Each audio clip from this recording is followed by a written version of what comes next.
Jesus foi um revolucionário? Jesus lutou pelos direitos sociais? Se ele vivesse nos dias de hoje, será que ele viveria em uma comunidade carente? Ele teria o seu nome vinculado a algum movimento político ou social? Política e religião se misturam? Tudo isso a gente vai conversar agora.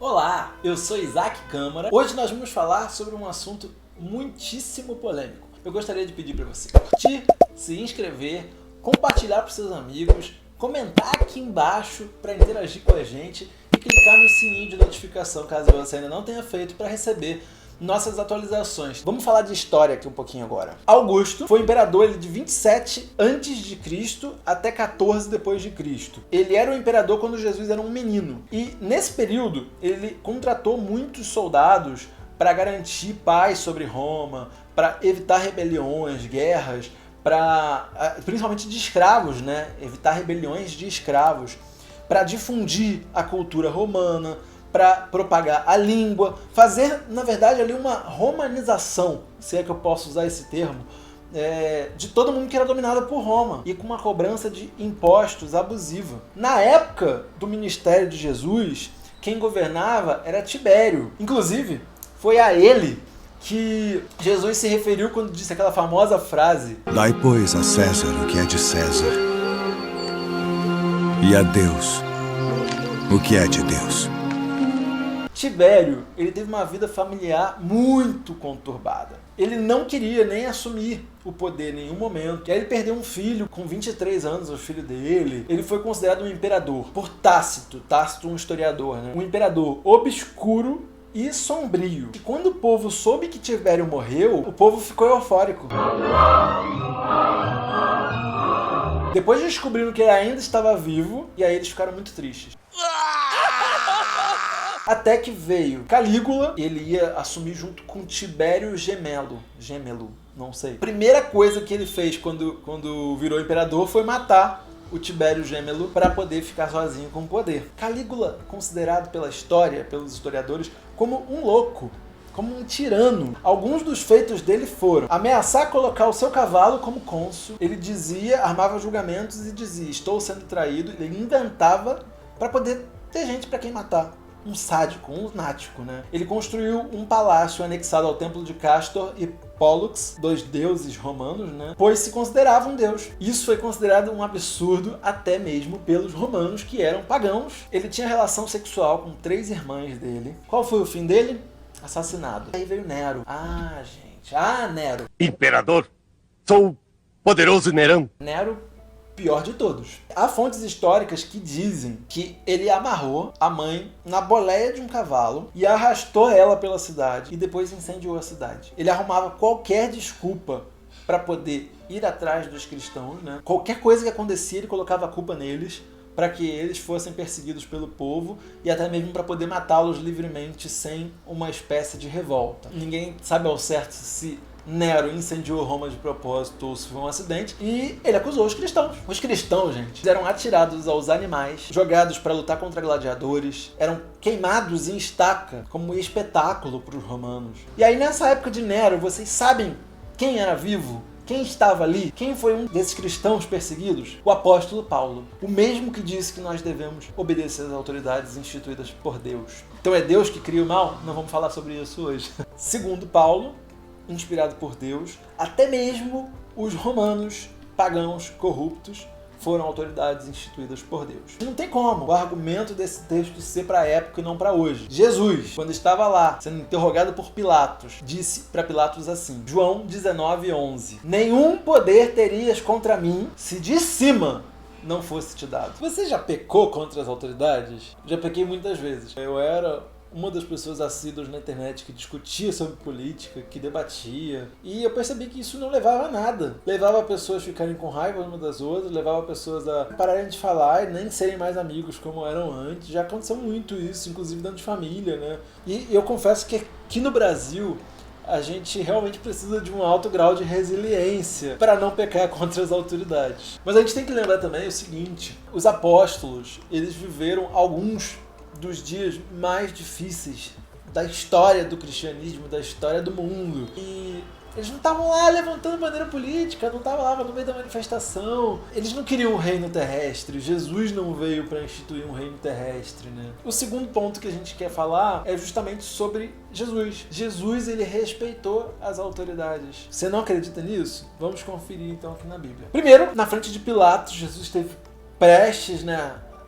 Já estava prestes a ser morto, ele sabia que Pilatos ia condená-lo. Ele falou pouco, inclusive ele causou um grande constrangimento a Pilatos por falar tão pouco e por ser tão sereno. Até que chegou o ponto que ele falou: eu não vejo crime nenhum nesse homem, gente. Quando Jesus ele vai ser preso pelos soldados dos fariseus, Pedro ele corta a orelha do soldado, do servo, na verdade, do sumo sacerdote.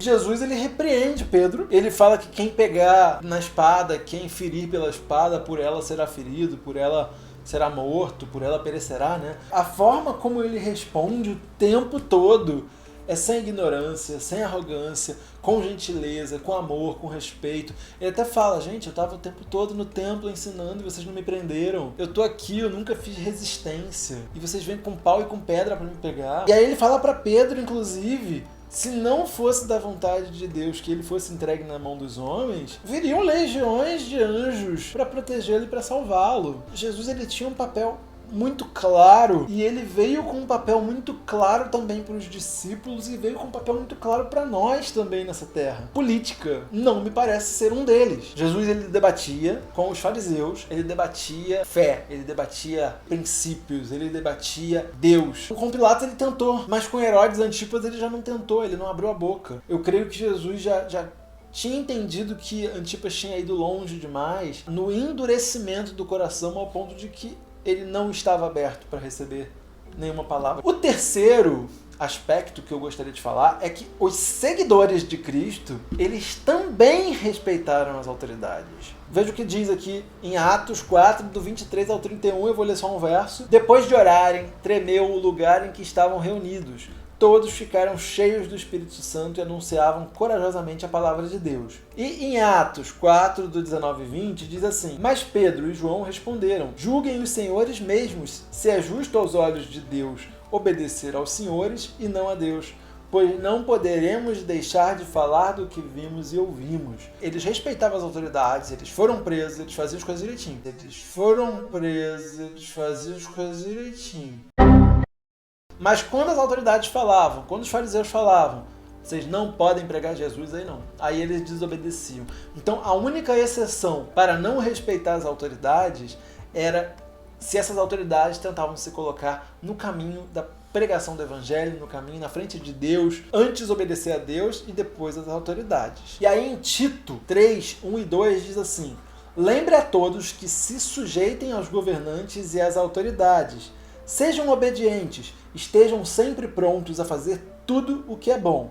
Não caluniem a ninguém, sejam pacíficos, amáveis e mostrem sempre verdadeira mansidão para com todos os homens. Quarto tópico: Jesus cuidou dos menos favorecidos. Jesus se envolveu então em causas sociais, sim, mas não políticas. Ele cuidava das pessoas, mas ele não se envolvia na parte política. Inclusive, Jesus ele determinou que nós fizéssemos o mesmo, que os discípulos fizessem o mesmo. Leprosos, que todo mundo se afastava, Jesus estava lá cuidando deles. Prostituta, adúltera, mendigos, deficientes de todos os tipos, endemoniados, viúvas, órfãos, os marginalizados pela sociedade, Jesus estava lá cuidando deles. O que a gente não pode deixar de falar também é o quinto tópico. Jesus também cuidou dos mais favorecidos. E é um ponto aqui que entra em guerra. Existe uma bandeira de ódio contra os ricos, não podemos ser ricos, o capitalismo é uma coisa demoníaca, e aí existe o outro lado que fala, não, quem é demoníaco é o comunismo, é o socialismo,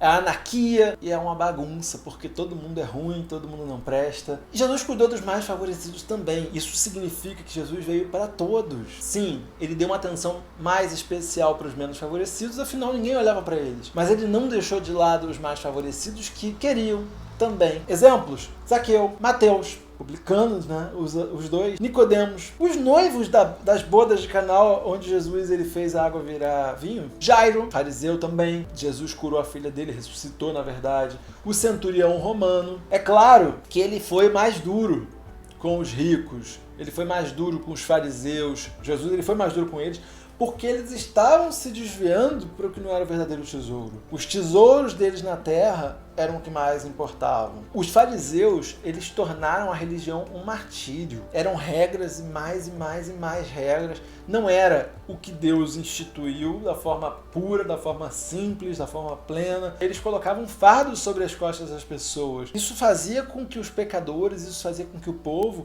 sentisse culpa, sentisse dor. Mas Jesus disse: venham a mim todos os que estão cansados e sobrecarregados, e eu vos aliviarei, eu lhes darei descanso, pois eu sou manso e humilde de coração. Mais um tópico pra gente falar é: Jesus criticou os líderes religiosos. Lembra do episódio do templo? Vamos ler aqui. João 2, do 13 ao 17. Eu vou ler um trechinho. E estava próxima a Páscoa dos judeus, e Jesus subiu a Jerusalém.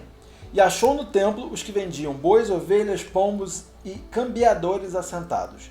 E tendo feito um azorrague de cordéis, lançou todos fora do templo, também os bois e ovelhas, e espalhou o dinheiro dos cambiadores e derrubou as mesas. E disse aos que vendiam pombos: tira daqui esses e não façam nada na casa do meu pai, não façam a casa do meu pai de venda. E os seus discípulos lembraram do que está escrito: o zelo da tua casa me devorou. O objetivo de Jesus ali era o zelo pela casa de Deus. E tem gente que prega hoje em dia que a igreja não tem importância. Tem gente que prega que a igreja é só sem paredes. Será que é assim mesmo? A gente tem que tomar cuidado para não relativizar tudo. Outro aspecto: a história registra o que acontece quando se mistura política e religião. Constantino era pagão, Roma perseguiu, principalmente depois de Jesus em diante, os cristãos, matou muitos cristãos, muitos.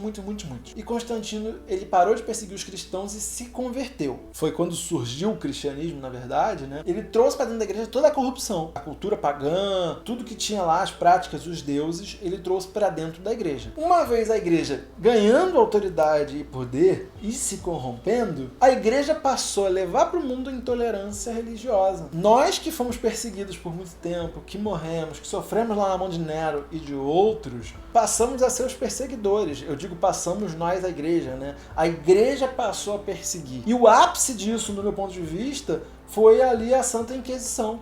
A igreja passou de perseguida a perseguidora e matou muita gente. Em nome de Deus.